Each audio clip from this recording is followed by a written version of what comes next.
Good afternoon, everybody, and welcome to qualification at Spa-Francorchamps for TCR Europe, featuring the Kumho TCR World Tour. The first timed official track action of the weekend is here, and it's my absolute pleasure to welcome you all along for the journey as we look set to qualify 23 cars for the two races that will be taking part over the course of this weekend, starting with race 1 a little bit later on this afternoon at 15:30 CEST, and followed up by race 2 on Sunday morning 11:40 AM. As you can see from your pictures, the Spa-Francorchamps circuit is bathed in glorious sunshine. The weather here today is incredible, and the fans are ready for an absolute treat of touring car racing as we welcome in TCR Europe for the second time this season the Kumho TCR World Tour to join us on track in a combined race as we fight for points in the World Tour and points in TCR Europe as well. This is qualification number 1. It will last for 20 minutes. What we're looking to do here is the 12 fastest drivers to progress to Q2. 13th on down, their positions will be locked on the grid for both races. The Q2 drivers, the top 12, will then fight out for the top 10 positions. 1st to 10th will be the starting grid for race 1, and 10th to 1st for race 2. But before we get into all that one, Francois Verbeest is down on the pit lane with our man Fabio Ravaioli. So let us head down in a few moments and talk to Francois from Kumho Racing as they're racing on home soil here this weekend at Spa-Francorchamps. For you, this is the home race for your team. And yesterday, Kobe Powell's, one of your 6 drivers, was fastest in the free practice. So what is the strategy for you in this qualifying? Yeah, for sure the strategy is clear always in the qualifying. The qualifying, we always want to be on the top. Spa is a particular track for us because we are at home, and it's really the weekend where we are expecting during the season. But the strategy, I mean, we have 6 cars over there. We have 4 in Europe, 2 in the World Tour. So for us, we try to play first of all to secure the car in Q2. So this is clear. Also, we clearly ask the driver to make a lap as straight as possible, just to make sure they have a lap in case of red flags or in case of something happen. And then we'll see. First priority is to go all the cars in Q2. We saw yesterday by having 2 cars, FP1, FP2, 2 different cars there, but the other car was also quite close. So now we believe the Audi is also a big fan of Spa, as we are. The car is really fitting well to the track, and we are definitely ready for that event. Thank you very much and good luck. Fantastic. Thank you very much, Fabio and Francois there. Great to hear from the Kumho team manager ahead of this qualifying, as I say, racing on home soil at Spa-Francorchamps, so it will mean a lot to the team and their drivers to get a good result. And somebody else actually racing on home soil. We saw an onboard camera briefly there. We see him on screen now. Car number 122, Frederic Verbeest, racing for Kumho in the Kumho TCR World Tour, racing the beautiful, the sleek and the very fast indeed Audi RS3 LMS TCR. And Frederic Verbeest will be looking for a strong qualification result today, get himself into Q2, that is the goal, and then look to score as higher starting position as possible, as a few of the cars now are starting their initial foray out on the circuit to set their first timed lap of the session. Levente Lasonche that we're looking at on screen there, racing for Aggressive Team Italia in the Hyundai Elantra NTCR. Lasonche making his first start of the season in TCR Europe. It's great to see him with the Aggressive Team Italia team now up again to 2 cars, and it's great to see Levente from Hungary alongside Norbert Michelitz, a couple of Hungarian drivers on track, and he's a very young and very talented up-and-coming driver. Races also in TCR Italy this season. He made a couple of fleeting appearances in TCR Europe last year in 2022. So it's good to see Lasonche back with us once again, and he'll be looking to make his mark. He's not had a great pre-practice, it has to be said. 19th and 20th yesterday in similar weather conditions to what we're experiencing here today. It has been very, very sunny indeed at Spa-Francorchamps all weekend long.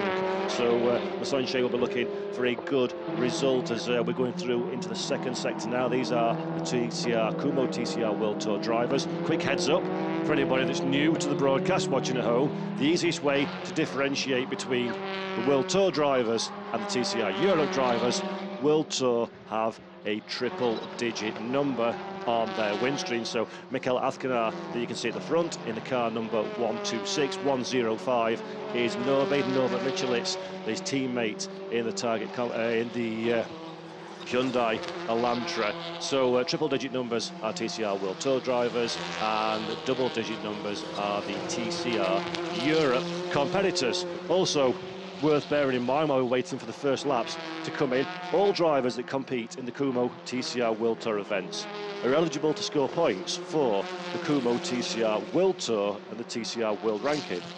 TCR World Tour's full season entries are not eligible to score points for the local TCR series that host that event.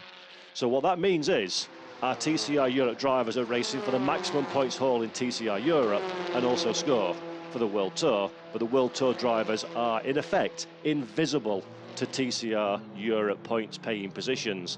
So we'll keep our eye on, talk about more about that when we do race one a little bit later on today. But we've got the small task of trying to form the grid as Michelitz jumps down pit lane and get a fresh set of boots on there and get everything bedded in, ready to go for his hot lap a little bit later on. First times are slowly but surely starting to come in. Currently it is John Philippi who's the quickest of our drivers, although he's just now being overtaken by Jan Alishai in the Lincoln Co, and Tom Coronel almost immediately best that time again to go fastest in car number 34. Coronel, driver that's been very, very fast all weekend. He's representing TCR Europe this season, so he's leader of the TCR Europe Championship points, and he's the fastest man with a 2-minute 30.028, just over a tenth of a second quicker than Elishay, car 168 in second. Ted Bjork, 4/10 of a second in arrears in third position at this moment in time, but these are just the initial sighting laps. There are several drivers that haven't set a representative time as well that we would expect to see towards the sharp end of the grid, so we'll keep a weathered eye on that one as the session progresses to see if we have any more of the movers and shakers with 13 minutes 12 seconds left in this first qualification portion. And remember, we will pause for a short break of 5 minutes and then go straight in to Q2. So this is just simply to set who goes through the top 12 into Q2, and from 13th on down who is set in stone their grid positions for race 1 this afternoon and race 2 tomorrow morning as well. Santiago Arrutier that we were looking there in the Cyan Racing Lincoln Co car. There is the number 112 machine. Santiago took a race victory last time out at Portimao when the TCR World Tour, Kumho TCR World Tour were competing. Alongside the race victory there was Norbert Michelitz as well. So Michelitz and Arrutier both having victories to their name in this category so far.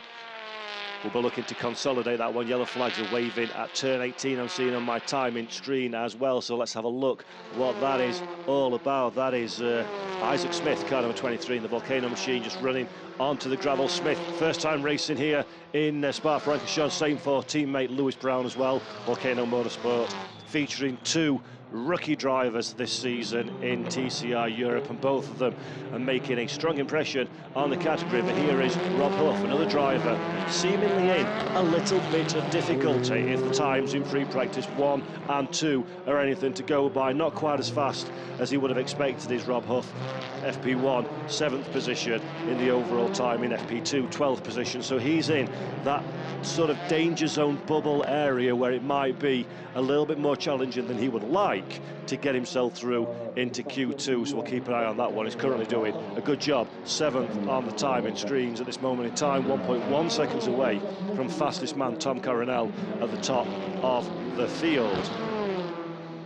of driving, of course, for the Continental Racing Audi. We spoke to Frederick Verby, at the start of this session, and they're racing on home soil. Huff is part of the Kumho TCR World Tour contingent, so one of 2 additional cars that come to you bring to the grid for those events alongside teammate and local driver Frederick Verby. So Huff, a very well-versed in the world of touring car racing driver, it has to be said. He'll be hoping to have a good session as he gets very nicely out of the way for Carlson and Australia's Ben Bargwanna as well. There is Bargwanna looking to the inside of Bruxelles. I think that is just trying to get himself a little bit of clear air, clearing Carlson ahead, and Bargwanna in the Peugeot, the same Peugeot that he drives in the TCR Australia season, but this one is run by the Claret Sport outfit, the French team. But of course, I'm sure you will recognise TCR Europe fans from previous seasons in the championship. So Ben has a deal to run in a car put together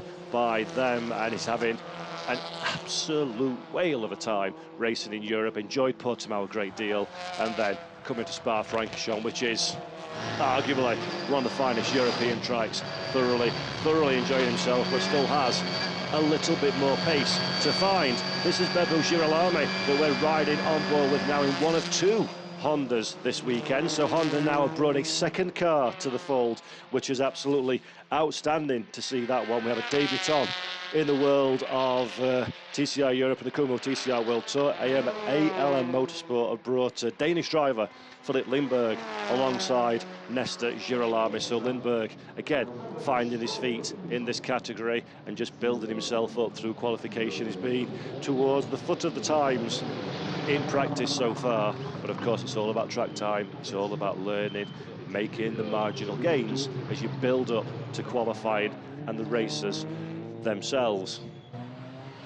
Michael Carlson coming down pit lane in the aggressive Italia Hyundai Elantra N TCR. Again, another driver from STCC over in Sweden, so it's great to see Carlson joining TCR Europe fold for this year. Looking forward to seeing how his journey and story progresses as the season moves on. And there is, look, the new Honda Civic that we were talking about a few moments ago. They started the season at Portimao with just a single brand new Type R FL5 TCR, and now they've added a second car, have ALM Motorsport for Lindberg. So good to see they've moved up to a 2-car team and all the benefits that brings.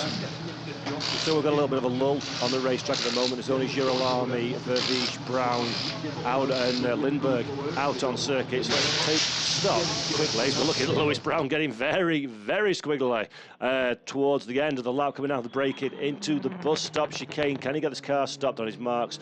Yes, he does. And then straight in to pit lane. So abandoning that lap, getting ready to go again for the closing moments of the session. But let's take a look at the time so far, and it is Tom Coronel who is our fastest driver, just ahead of Jan Elishay. Santiago Urrutia is in 3rd position, just ahead of Ted Bjork. John Philippi, position 5. Beppo Girolami, good result so far for him in the Honda, in 6th place, just ahead of Mark Inglois. In 7th, Rob Huff is 8th. Kobe Powell's another local driver, and I think it's fair to say the outstanding rookie of the season, it has to be said, is currently 9th, just ahead of Mikael Athkanar in 10th position. That man, Nobi Michelitz, that you're looking at on your screen at this moment in time, he's got a little bit of work to do if he wants to have a successful qualification session. He is currently bottom of the running order without a competitive time against his name. So Michelitz very much leaving it to the end of the session to get that time on the board and getting through into Q2. Potentially that could be a good tactic to save tyres for Norbert Michelitz, to make sure that he only needs to run when it is absolutely necessary to get that time on the board. Here is coming up through Eau Rouge and Radion is Dusan Borkovic, a man that we've not spoken about much over the course of this broadcast. Borkovic was the star of TCR Europe at Po last time out, a 1st and 2nd position. incredible overtaking manoeuvres on the tight and twisty streets in France. Dusan Borkovic finding some confidence now in the Elantra that maybe was a little bit lacking at Portimao, was a little bit race rusty, I think it's fair to say, was Dusan Borkovic. But again, he's now very much on form, and that's one to keep our eye out, see how he progresses, now he moves forward over the course of the year as the two BRC Hyundai N Squadra Corsa cars of Michelitz and Athkana get out on the racetrack at last and start their preparation lap for their final throw of the dice, or in the case of Nobe, first throw of the dice, to get themselves into the Q2 spot and into the second session of the Q2 conversation. Actually, the driver on the bubble at this moment in time is a Victor Davidovsky, Frederick Verviche affair. Davidovsky currently holds the golden 12th position. Verviche is the man in pit lane as well at this moment in time. As the first of the drivers that will miss out. So Verviche will, of course, be very enthusiastic to do something about liberating that 12th position from his teammate Victor Davidovsky ahead. Verviche racing for the Kumho TCR World Tour, and looking quickly down my timing screen, if things stay as they are, Verviche will be the only of the World Tour drivers not to make it through to Q2, so he needs on home soil to find a little bit more pace in that Audi, a couple of tenths of a second to be precise, in order to move himself up into that top 12 position. Marchingois to the side of the road there, giving a little bit of racing room to his rivals. Xinghua will be hoping to get some clean air for the start of his qualification lap, and there he is on the brakes before we run through the final complex of corners. Coronel is still our fastest man, and I'm just hearing in my ear actually that Nobe's initial time set in qualifying has been deleted for track limits. So Michelitz has been out on track, unbeknownst to myself, and set a time, but that has been disallowed, which is why it is now down to the final 4 minutes and change for Norbert Michelitz, with Mikael Athkanar behind, keeping a toe as well. This is a bit of pressure now for Norbert Michelitz. We know the car's been quick, we know he's got a good opportunity to get himself into that top 12, but it's going to be more difficult than Norbert Michelitz would have hoped it would be coming into this session. As I said earlier on, he was 14th in free practice 1 and 9th in free practice 2, so there's more pit speed to unlock from that Hyundai. I'm absolutely certain. And Athkanar behind in the slipstream. That's a premium place you want to be here at Spa-Francorchamps for this long run down the Kemmel Straight. Athkanar will be picking up free lap time, free speed in that car, but he's not going to pass his teammate Michelitz, I am sure, because Nobe now desperately needs to get that time on the board. Athkanar himself only in 10th position, has a bit of pressure on his shoulders as well. Too close to the danger zone for comfort, it has to be said, but the cars need to stay within the track limits. Let's stay now with these drivers. Michelitz 8 tenths in arrears at this moment in time through sector 1 as we come down now into Bruxelles, into No Name, a very tricky corner, falls away from you, does the circuit here. You've got to be sure to keep the car nice and tight on exit as Athkanar just kisses the gravel on corner exit, but he'll get away with that one as we come in to Double Gauche now, one of the finest and most exciting corners here on the Spa-Francorchamps circuit, carrying the speed all the way through. Michelitz was a little bit deep, a little bit wide into there. That's going to scrub a little bit of speed off the car and drop him a couple of tenths of a second as we come through Fangya now. Another chicane that requires maximum commitment, staying well clear of the curbs on this occasion are the two Hyundai cars, using all the racetrack on corner exit as well for the run down into Campus. Downhill, a little bit tricky again in a TCR car. Maximise the width of the road, but don't use too much and fall foul. The stewards, they get away with that one perfectly. Come through Stavolo now and hard on the gas. As a driver, there is absolutely nothing you can do at this juncture apart from keep the foot planted firmly to the floor. Hope that you have done enough over the preceding corners. Hope you've got enough of a run as you go through Blanchimont now. Incredibly quick, very, very enthusiastic corner there for the drivers, and the final braking zone into the bus stop chicane. It could all be won, it could all be lost here. A bit scruffy again from Michelitz there, not quite ideally lined up for the second part of that chicane. As you can see on the timing screens, he is slower than Athkanar, but quick enough to get into that top 12. So Norby sets a 2:31.411, 1.4 seconds away from the pole, but 11th position provisionally at this stage in the standings, which gets him into the show for Q2, and just behind Athkanar as well improves his time to move up to 9th position. At the front of the field, John Philippi has now gone quickest with a 29.985, so 4 thousandths of a second ahead of teammate Tom Coronel. So it's a come to you 1-2 at the front of the field. Frederick Vervies still down in 14th position that we ride on board now. This is the double gauge that we spoke about, a great corner in any type of car, but in particular in a TCR touring car. The car's moving around. You can see the movement in the car as he's trying to balance the throttle, accelerate as early as possible for the run down into the Fagnes chicane. Vervies still has lap time to find. It's a decent second sector for the Belgian Continu driver. 14th position on the timing screens at this moment in time, though. It needs to be polished. It needs to be perfect for the run through these final few corners. 1.4 away. That's going to be a big ask for Frederick Vervies unless he does something sensational in this third and final sector. 30 seconds left on the clock. It's going to be tight as to whether he can get over the line and have another lap to try and set his time. But Frederick Vervies is very much the man under the most pressure at this moment in time in Spa-Francorchamps now as we run down into the bus stop chicane. Try not to lock an inside wheel. Make sure you get this millimetre perfect to maximise the speed through the corners. Seesawing on the wheel now. Look at the clock at the top. Will he set his time before he goes to zero to give him one final throw of the dice? Wow, that was close. 15th position is Frederick Vervies' time, and he missed it by tenths of a second. So Frederick Vervies' day is done, and at the very best he can hope for is 15th into the grid for the race this afternoon.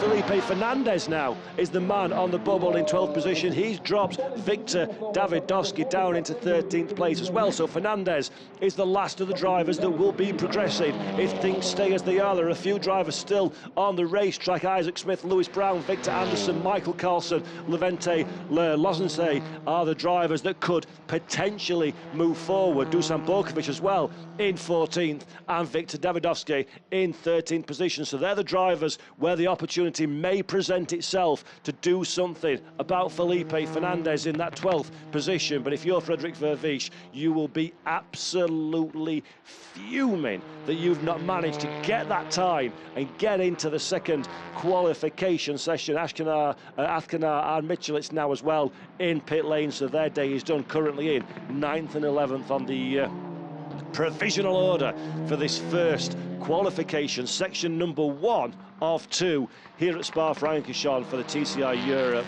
and Kumho TCR World Tour qualification session. There is Carlson that we're looking at there. He stays in 21st position. Ben Barguana as well securing a good spot in 17th. The Australian driver setting a good time right at the very death, and it's still though Felipe Fernandez in that risky position of last of the drivers that progress through to Q2. Fernandez, by the way, is also second in the Diamond Trophy. So a Diamond Trophy is currently led by Tom Coronel, second on the grid, and that is John Philippe's car. So fastest in Q1. He'll be very satisfied, will John Philippe, with that one. The first time, his top timing screens so far this weekend had 2 fifth positions in FP1 and FP2. So a good turn of pace for John Philippe and the Continu Racing Audi. And here we're seeing now crossing over the line, that is Isaac Smith, car number 23. He drops, finishes in 19th position for Volcano Motorsport, so Smith will be a little bit frustrated with that one as well. Teammate Lewis Brown finishes the session in 16th position, and everybody now that could possibly sneak in to that top 12 has taken the checkered flag. So it is Felipe Fernandez as the last of the drivers that go through into Q2. Victor Davidovsky in 13th position is the first of those that miss out from this first session of the day.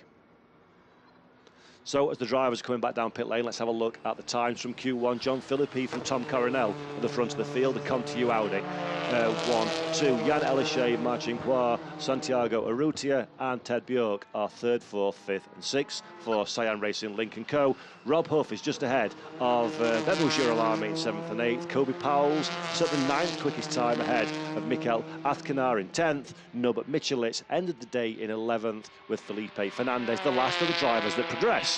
And then for those drivers that are going to be taking this grid spot into races 1 and 2, it is Viktor Davidovski in 13th from Dusan Borkovic, Frederik Vervisch in 15th position ahead of Lewis Brown. Ben Bargwana is 17th on the grid from Ruben Fernandez. 19th position is Isaac Smith ahead of Victor Anderson in 20th. Michael Carlson, 21st position. Levente Lozenche in 22nd. And Philip Lindberg is our last qualified driver in 23rd position on his first outing in TCR Europe, and that is Frederik Vervisch. Just having a little bit of a what went wrong there, boys, with his team. I'm absolutely sure Vervisch would have been one of these drivers hoping, very firmly expecting in fact, to make his way into Q2. So a very, very disappointing day, and I'm sure there is Fabio actually in the background is getting ready to have a quick word with Frederica Arai. Raised the eyebrows to the camera. He knows that that's not been the start to his racing weekend that I think he would have been hoping for at this juncture. And here again is those times from qualifying 1. But remember, this doesn't set anything on the grid. This just invites drivers into the Q2 period. So these drivers will be going again in a few moments' time, and John Philippi will be the man with the most confidence, I think it has to be said, setting that fastest time. But I believe now we have got Fabio Ravioli down on pit lane to have a quick word with a very, very disappointed Frederik Vervisch. So let's have a quick word on pit lane with Fabio and Frederik now.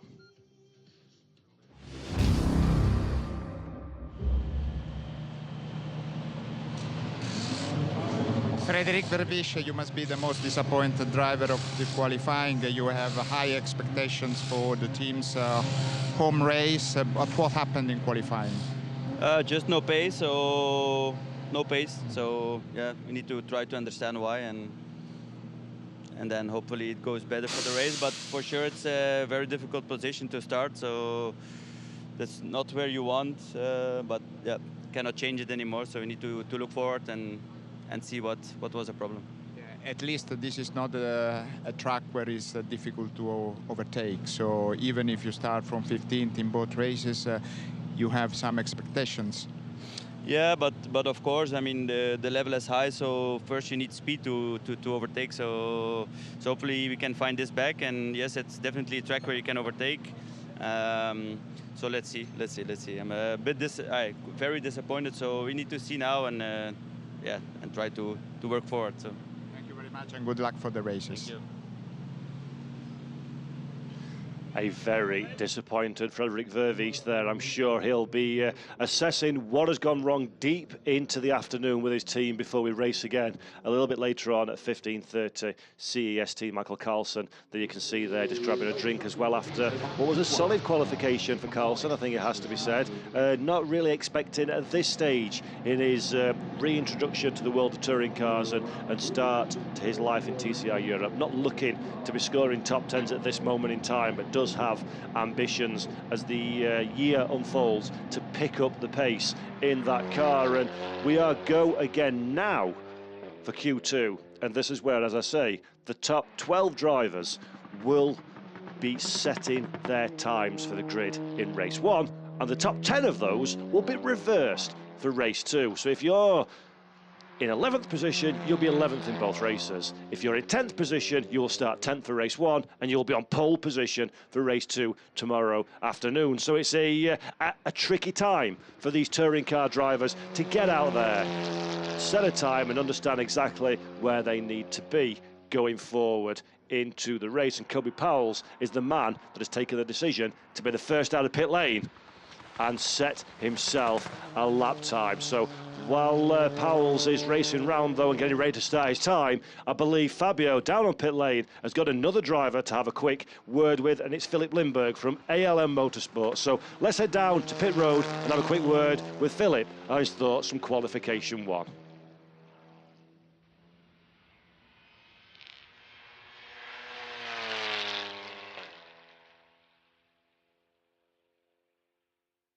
Your impression after the qualifying? My impression was good. We went out and did our job.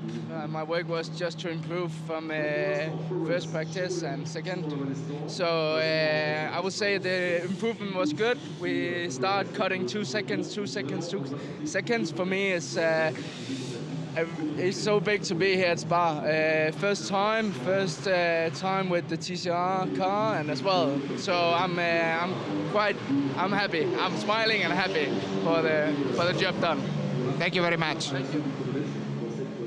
Superb stuff from Philip there. You can see the happiness, the enthusiasm to be on this journey in the Kumho TCR World Tour and aboard the brand new Honda that you're seeing on your screen now with Nesta Girolami behind the wheel. So Girolami's made it through into Q2. Is of course a very established touring car driver indeed. In fact, he's the brother of the 2022 TCR Europe champion. So Franco Girolami won the championship last year. He's over in Italy this season plying his trade. It's great to see the Girolami name returned, albeit with Nesta Girolami behind the wheel of the 129 Honda Civic for ALM Motorsport as he comes now into the chicane, the famous bus stop chicane, and straight down pit lane once again. So he's not going to start his timed lap run, and the only man that's really out on track and crossed the start-finish line to set an out lap time is Kobe Powell's at this moment in time, but no one has set a representative lap, so it's all going to come at the final few moments of this short, sharp and sweet 10-minute session here at Spa-Francorchamps as we're qualifying for rounds 3 and 4 of the Kumho TCR World Tour and rounds 5 and 6 of the TCR Europe Series, which of course raced last time out on the streets of Po and then returns again for the 3rd race in 4 weeks in TCR Europe in what has been a very intense period of competition for the championship. Tom Coronel, we're looking at a bit of a fan favourite, I think it has to be say, is Tom Coronel racing for Comtu Racing, but he's got a bit of a different livery than his teammates out there, a very menacing car, the tricorp coloured black and white machine. Of course, he was very much known for running the bright canary yellow cars of recent seasons, but it's a new look for Tom Coronel this year, and he's looking to take a further step forward at his TCR Europe ambitions. He was second position last year behind teammate Girolami, had to miss a round for having duties elsewhere in the TCR schedule, but it's firmly a case for this year that Tom Coronel is looking to win the championship outright in TCR Europe and score some big results against the Kumho TCR World Tour drivers when we share weekends such as Portimao last time out, and again this time at the beautiful Spa-Francorchamps circuit. So Coronel down into the La Source hairpin for the start of his hot lap. Very important corner to make sure you get a good run out of La Source as you run up to arguably a section of the most famous corners in world motorsport, the Eau Rouge Raidillon complex. Incredible G-forces in a touring car. The wheel just scuffing the top of the arches there as well. A little bit of smoke coming out of the front left-hand corner of that Comtu Audi. Nothing to be concerned about, though. They've been doing that all weekend long as you run down now the Kemmel Straight, and that is John Philippi ahead. So that's a useful bit of slipstream that Coronel will be grateful for to pick up as we run in to Le Combe, and Coronel might find a bit of an advantage there. Philippi is arguably one of his biggest rivals for this the top positions in qualifying, so he'll not be happy about towing his teammate along, but Philippi's just far enough down the road now as we come into Bruxelles that it's not going to be too much of a concern. I don't think he's going to get hold up any is Coronel for the run now in a speaker's corner, or no-name corner as it is often referred to. And again, Coronel very precise, unhurried behind the wheel. This is a neat lap, a fast lap, but a neat lap for the Dutchman. Philippi as well in front of him on a hot lap too, so it's going to be fascinating to see as they cross the beams who is the quicker of the two come to you racing Audi cars. Philippi has track position advantage, but Coronel maybe just picking up a little bit of slipstream on these fast parts of the lap. Because here at Spa-Francorchamps, you're on full throttle for a significant portion of the lap, which is one of the many reasons why it's often good to go out in a train of cars to use the slipstream effect. But I think Coronel is a little bit too far back from John Philippi at this time. 151.464, 151.332. So it's advantage Coronel at the last mini sector timing. Will he be able to carry it through now to the final part of the lap and go quickest of the first of the drivers to really set a competitive time? Kobe Powell's is our fastest man at this moment in time, at 2 minutes 30.612. And here's all the traffic in the world. This is not what these two Audi drivers need for the run down to the bus stop. Coronel bolts heavily by Philippi, who in turn by Azcona in front. So masses of traffic. Coronel dives to the inside, just want to give any time up at all. Monsters the curve. This is going to cost Coronel and Philippi massively for the run down to the line. Caught the traffic at exactly the wrong time, and there it does. A couple of seconds shed for John Philippi at the end of that lap. And Coronel goes second quickest. Philippi goes third, but that will not be a happy team at all to find such a gaggle of traffic for the run-up into the bus stop chicane. And there is the traffic that we spoke of in the form of the two Hyundais. Philippi still behind the back of Azcona's car. Coronel now slipstreaming onto the back of Philippi. Will Coronel go? He has to go for it, really. There's not enough time on the clock to back off, have a cool down lap and go again. So Coronel's now in a position where to get a time, he's got to go racing. Azcona's in exactly the same position as well. Contact between the two of them through Lecombe. Coronel and Azcona are off on the escape road. That is going to abandon that lap time for both drivers, and that is an angry Tom Coronel, I am absolutely sure. And I dare say this is going to be a risky time now for Mikel Azcona. Can he get round and start another lap and get a clean lap in the books? Let's look at it again. Azcona goes defensive, Coronel back on to the racing line and then turns in. The two cars are in the way of the inevitable contact that follows off on the escape road. No real harm or foul there for either driver, but that will be an abandoned lap time. That will be taken away, any lap time that they produce on this lap, by the stewards. And now realistically it is a race to the line to make sure you cross that timing beam before we go down to zero, to enable you to have the opportunity to set another lap time. But for the likes of Coronel and John Philippi, at least they've already put one and a half fast laps on those tyres, so they're going to be in a very suboptimal position to start this qualification. Jan Elyshe just goes quickest now in a 1:29.470. So Elyshe, the first of the real front runners to get a time, a representative time on the board, and that's 1.1 seconds to the good from Kobe Powell's. 7/10 further adrift is Coronel, courtesy of that bit of drama. Now we're running up into the bus stop chicane again, and I do think that clock is going to hit zero before Coronel has the opportunity to cross the line and start another lap. Rob Huff on a flyer. Where will he end up on the timing screens when he crosses the line?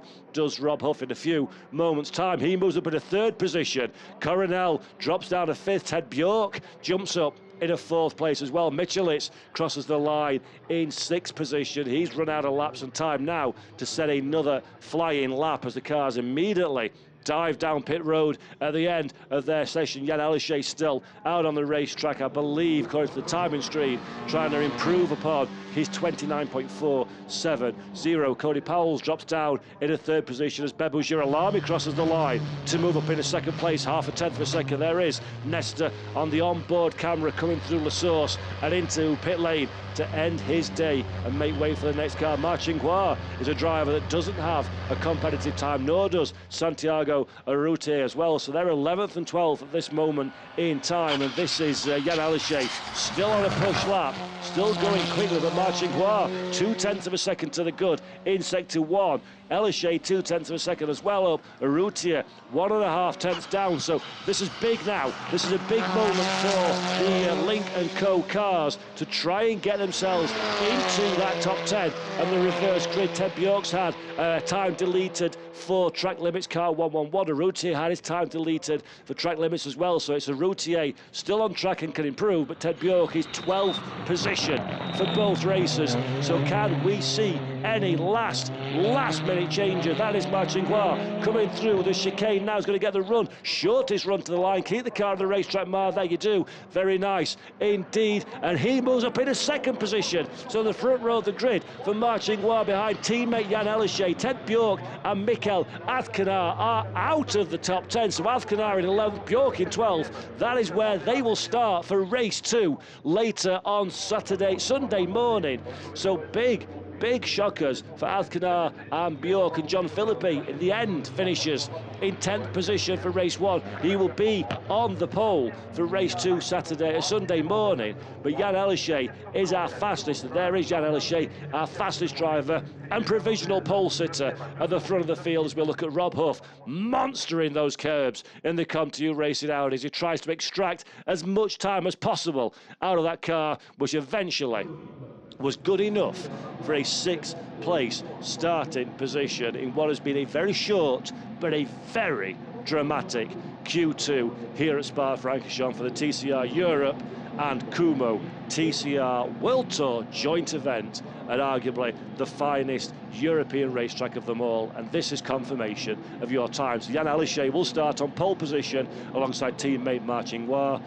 Bebo Girolamo from Kobe Powell's at 3 and 4. Santiago Arrutier qualifies in 5th, just ahead of Rob Huff. Tom Coronel, 7th position from Nobe Michelitz. In 9th place is Felipe Fernandez, and John Philippi will have the reverse grid pole in 10th. But there's the shocker of the day, Mikkel Azkanar 11th, and Ted Bjork in 12th position. That is massive drama indeed.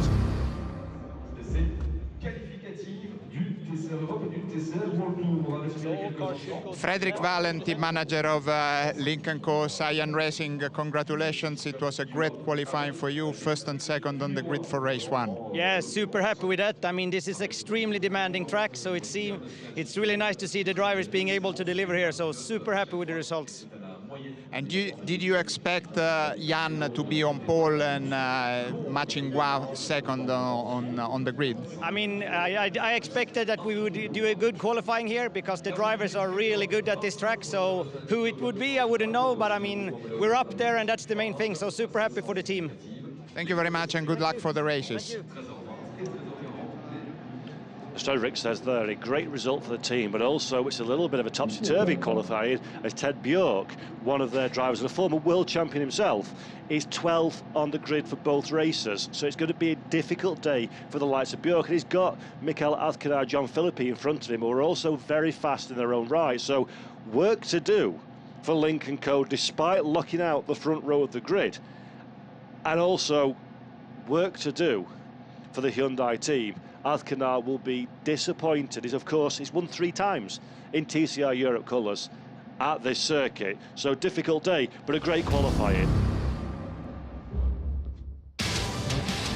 So here are some highlights. I want to welcome and thank you all for joining us in TCR Europe and the Kumho TCR World Tour qualification session. Make sure you join us again, 15:30 CEST, for the first race of the weekend. We're on the TCR TV app, TCR-series.tv online, and of course TCR TV on YouTube. So thank you all very much for being with us. It's been a great qualifying session. Spa-Francorchamps never fails to deliver, and we hope to see you all again a little bit later on, as I say, 15:30 CEST for the first race of the weekend in what should be a thrilling weekend of touring car action. So from us all from Spa, for now, we'll see you all very, very soon indeed. Thanks for watching, and goodbye.